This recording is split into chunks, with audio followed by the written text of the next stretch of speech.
నేను కార్చిన కన్నీరు నా దేవుడు చూశాడా? చూస్తున్న పరిస్థితులు ఎందుకు మారో, నా స్థితిగతులు ఎందుకు మారో? మనుషుల్లాగానే ఆయన కూడా పట్టించుకోవట్లేదు. మనుషుల్లాగానే ఆయన కూడా నన్ను వదిలేశాడేమో, అందుకే నా జీవితం ఇలాగే ఉంటుంది. నా తల రాతే ఎలా రాశాడేమో నా దేవుడని నువ్వు సర్దు పెట్టుకుంటున్నావు. నువ్వు కష్టాల్లో ఉంటే, నువ్వు అవమానాలతో ఉంటే, నువ్వు నిందలతో ఉంటే, రోజు ఏడుస్తూ ఉంటే ఆయన ఎలా సంతోషంగా ఉండగలడు? కన్న బిడ్డలో బాధల్లో ఉంటే, కన్న తల్లిదండ్రులు కడుపు నిండా భోజనం చేస్తారా?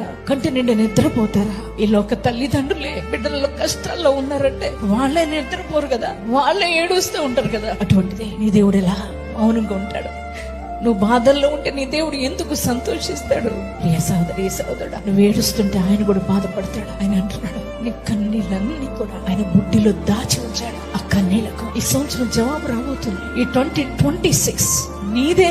నీ దుఃఖము నాట్యంగా మార్చబడే సంవత్సరం, నీ అంగలార్పు నాట్యంగా మార్చబడుతున్న సమయం.